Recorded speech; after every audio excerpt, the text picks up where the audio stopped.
नमस्कार। स्नातक तृतीय वर्ष संस्कृत की कक्षा में आप सभी का हार्दिक स्वागत है। आज हम अध्ययन करेंगे श्री राम और सुग्रीव की मित्रता होने के बाद में क्या हुआ आगे, वो हम देखते हैं। श्लोक है, वालिनश्च बलं तत्र कथयामास वानरः सुग्रीवः शङ्कितश्चासीत् नित्यं वीर्येण राघवे।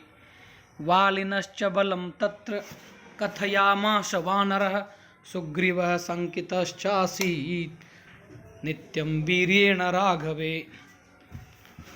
श्लोक का अन्वय देखते हैं। तत्र च वानरः सुग्रीवः राघवे वीर्येण शङ्कितः आसीत् अतः वालिनः बलं नित्यं कथयामास। तत्र च, और वहाँ पर, वानरः सुग्रीव, वानर जाति का वह सुग्रीव, राघवे राजा रघु के वंशज श्री राम के, वीर्येण पराक्रम के विषय में, शंकित है आसित, शंकाग्रस्त हो गया था।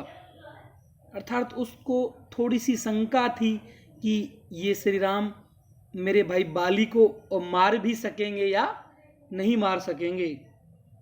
अतः वालिनः, इसलिए अपने भाई बाली के बल के विषय में, पराक्रम के विषय में नित्यम बार बार कथयामास कहता रहा। महर्षि नारद कहते हैं कि अपने भाई बाली के डर के मारे किष्किंधा का जो पूर्व राजा सुग्रीव था, वो ऋष्यमुख नामक पर्वत की कंदरा में छिप करके निवास कर रहा था। उसने जब श्री राम को बाली का वध करने की प्रतिज्ञा लेते हुए देखा तो उसने विचार किया कि श्री राम के मध्य आकार के साधारण शरीर को और सामान्य तीर धनुष आदि को उसने देखा तो श्री राम के पराक्रम के विषय में अनेक शंकाएं होने लगी। उसे लगा कि कहना अलग बात है और वास्तव में करना अलग बात है। संभवतः श्री राम बाली का वध कर पाएंगे या नहीं कर पाएंगे, इसलिए उसने श्री राम से ये बात तो नहीं कही, परंतु बार बार यह अवश्य कहता रहा कि मेरा भाई बाली वास्तव में बहुत ताकतवर है, बहुत बलवान है, ताकि श्री राम उसकी ताकत का अनुमान लगा लेवें और या तो प्रतिज्ञा लेवे ही नहीं, और यदि लेवे तो उसको गंभीरता की भलीभांति विचार कर लेवे, भलीभांति समझ लेवे। इस श्लोक में व्याकरणात्मक टिप्पणी है। शंकितः, शंक धातु से भूतकाल की विवक्षा में इडागम होकर तय प्रत्यय का योग होने पर प्रथमा एक वचन में शंकित रूप बनता है। आसीत, अस सत्तायाम धातु से भूतकाल में लंग लकार प्रथम पुरुष एक वचन में आसीत रूप बनता है। अगला श्लोक है, राघव प्रत्ययार्थम तु दुंदुभे कायमुत्तमम् दर्शयामास सुग्रीवो महापर्वत सन्निभम। राघव प्रत्ययार्थम तु दुंदुभे कायमुत्तमम् दर्शयामास सुग्रीवो महापर्वत सन्निभम। श्लोक का अन्वय है, सुग्रीवः राघव प्रत्ययार्थम तु महापर्वत सन्निभम दुंदुभे उत्तम कायम दर्शयामास। इस श्लोक में सुग्रीव ने राम को दुंदुभि नामक दैत्य के विशालकाय शरीर का वर्णन किया गया है। सुग्रीव है वानरों के पूर्व महाराज सुग्रीव ने, क्योंकि वो पूर्व महाराज थे सुग्रीव, वर्तमान जो महाराजा थे, वर्तमान राजा थे उसके भाई बाली।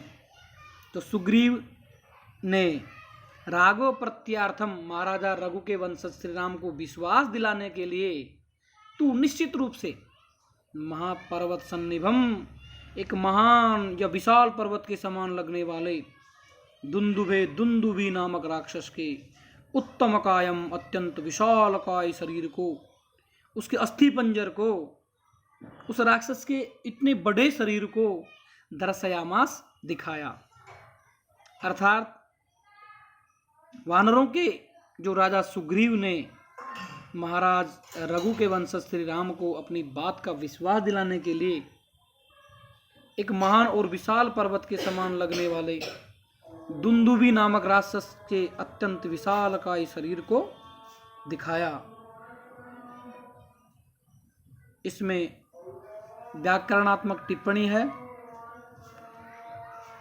सुग्रीव रघो अपत्यमिति राघव तस्य पत्यार्थम, अर्थात महाराजा रघु के वंशज श्री राम को विश्वास दिलाने के लिए। दुंदुभी इकारांत पुल्लिंग शब्द की षष्ठी विभक्ति एक वचन में दुंदुभे ये रूप बनता है। दर्शयामास दृश्य धातु से भूतकाल की विवक्षा में लिट लकार प्रथम पुरुष एक वचन दर्शयामास यह रूप बनता है। श्लोक है उत्समयित्वा महाबाहु प्रेक्ष्य चास्थिं महाबलः पादांगुष्ठेन चिक्षेप संपूर्णं दशयोजनम्। उत्समयित्वा महाबाहु प्रेक्ष्य चास्थिं महाबलः पादांगुष्ठेन चिक्षेप संपूर्णं दशयोजनम्। श्लोक है, उसका अन्वय इस प्रकार है। महाबाहु महाबल श्री राम अस्तिम प्रेक्ष्य उत्समयित्वा च पादांगुष्ठेन संपूर्णम दशयोजनम चिक्षेप। राम द्वारा सुग्रीव के संदेह को दूर करने का वर्णन इसमें किया गया है। महाबाहु महाबल है, महान या अत्यंत लंबी भुजाओं वाले महान बलशाली श्री राम ने अस्थिम प्रेक्ष्य दुंदुभी नामक राक्षस के उस विशालकाय शरीर को पहले तो देखा, प्रेक्ष्य पहले तो अच्छी तरह देखा, निरीक्षण किया। उत्समयित्वा और उसके बाद में कुछ कुछ मुस्कुराते हुए पादांगुष्ठेन केवल पैर के एक अंगूठे से उठाकर संपूर्णम 10 योजनम दिक्षेप पूरा का पूरा 10 योजन तक उछालते हुए फेंक दिया। महान लंबी भुजाओं वाले और महान बलशाली श्री राम ने दुंदुभी नामक राक्षस के उस विशाल काय शरीर को पहले तो अच्छी तरह उन्होंने देखा और उसके बाद में कुछ कुछ मुस्कुराते हुए केवल अपने एक पैर के अंगूठे से उसे पूरा का पूरा 10 योजन तक उछालते हुए फेंक दिया। इस श्लोक में व्याकरणात्मक टिप्पणी में है सम उपसर्ग पूर्वक पूर्ण शब्द का तात्पर्य होता है पूरा का पूरा, अर्थात उसमें से कुछ भी अंश शेष नहीं रहा। 10 योजन की दूरी का तात्पर्य 40 कोस से होता है। अगला श्लोक है बिभेद च पुनः सालान, बिभेद च पुनः सालान सप्तैकेन महिषुणा गिरिं रसातलं चैव जनयन् प्रत्ययं तदा। बिभेद च पुनः सालान सप्तैकेन महिषुणा गिरिं रसातलं चैव जनयन् प्रत्ययं तदा। श्लोक का अन्वय है तदा पुनः च प्रत्ययं जनयन् श्री रामः सप्तसालान गिरिं च रसातलम एकेन महेशुना एव विभेद। और उसके सुग्रीव के संदेह को दोबारा दूर करते हुए राम द्वारा अपनी शक्ति का परिचय देने का वर्णन इसमें किया गया है। तदा पुनः और तब उसके बाद में दोबारा से प्रत्ययम जनयन सुग्रीव के मन में विश्वास जगाने के लिए उत्पन्न करने के लिए श्री राम ने सप्तसालान साल के 7 वृक्षों को रसातल में विद्यमान गिरिमच और एक विशाल पर्वत को एकेन केवल एक ही महेशुना महान बाण से भेद दिया। और उसके बाद में राम सुग्रीव के संदेह को दूर करते हुए उस समय सुग्रीव को बाली के वध करने योग्य अपने बल का विश्वास दिलाते हुए राम ने एक ही बाण से बड़े बड़े 7 ताल के वृक्षों को और पर्वत एवं पाताल को छेद दिया।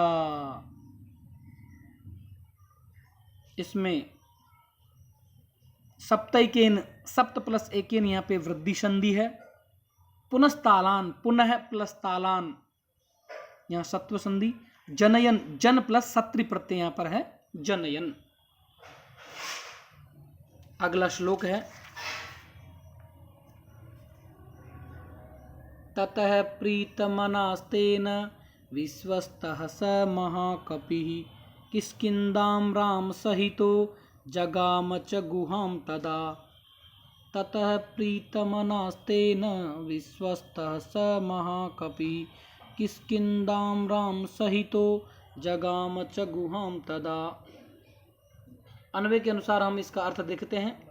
ततः सह महाकपि, उसके बाद में, किसके बाद में? श्री राम द्वारा अपने पराक्रम का 2 बार प्रदर्शन करने के बाद में सह महाकपि, वह महान और वानर जाति में उत्पन्न सुग्रीव, तेन प्रीत मना, श्री राम के द्वारा एक ही बाण से ताल के 7 वृक्षों को छेद दिए जाने पर प्रीत मना, मानसिक रूप से अत्यंत प्रसन्न हो गया, विश्वस्त है और आश्वस्त हो गया, अभवत हो गया। तदाच राम सहित, और उसके बाद में वह सुग्रीव राम सहित है, राम को साथ लेकर किष्किंधाम गुहाम जगाम, किष्किंधा नगरी में जगाम चला गया, किष्किंधा नगरी में चला गया, जहां पर उसका भाई राजा बनकर के प्रजा का कार्य कर रहा था। किष्किंधा एक नगर का नाम है जिसके मुख्य द्वार के पास मायाविन ने बाली को ललकारा था। किष्किंधा नगरी में पहुंच जाता है। रामेण सहित, यहाँ पर तृतीय तत्पुरुष समास में सह के भाव में राम शब्द में तृतीय विभक्ति का योग है। आगे बढ़ते हैं अगले श्लोक की तरफ। ततो अगर्जद्धरिवरः सुग्रीवो हेम पिंगलः तेन नादेन महता निर्जगाम हरीश्वरः। ततोर्गजहरिद्वरः सुग्रीवो हेम पिंगलः तेन नादेन महता निर्जगाम हरीश्वरः। अन्वय के अनुसार इस श्लोक का अर्थ है ततः, उसके बाद, अर्थात किष्किंधा नगरी में पहुंच जाने के बाद, हेम पिंगलः, सोने के समान चमकते हुए सुनहरे रंग वाले सुग्रीव, उस सुग्रीव ने अगर्जत, जोरदार गर्जना की, तेन महता नादेन, इस प्रकार से महान या भयंकर नादेन, सिंहनाद अथवा गर्जना को सुनकर, हरीश्वर है वानरों का अधिपति बाली, निर्जगाम, अपने राजमहल से निकलकर बाहर आया। इस श्लोक में सुग्रीव व बाली के युद्ध का वर्णन किया गया है। किष्किंधा नगरी में पहुंच जाने के बाद सोने के समान चमकते हुए सुनहरे शरीर वाले और वानर जाति में श्रेष्ठ सुग्रीव ने जोरदार गर्जना की। सुग्रीव के द्वारा इस प्रकार से भयंकर रूप से किए गए सिंहनाद को सुनकर वानरों का अधिपति बाली अपने राजमहल से निकलकर बाहर आया।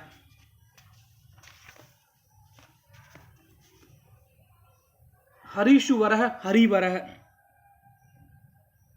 और हेम पिंगल, इसमें समास है हेम इव पिंगलः, हेम पिंगलः।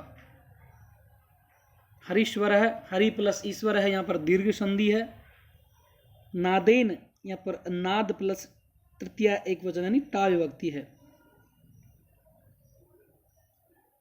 जगाम, गम धातु लिट लकार प्रथम पुरुष एक वचन का रूप है जगाम। अगला श्लोक देखते हैं। अनुमान्य तदा ताराम सुग्रीवेण समागतः निजघान च तत्रैनं शरणैकेन राघवः। अनुमान्य तदा ताराम सुग्रीवेण समागतः निजघान च तत्रैनं शरणैकेन राघवः।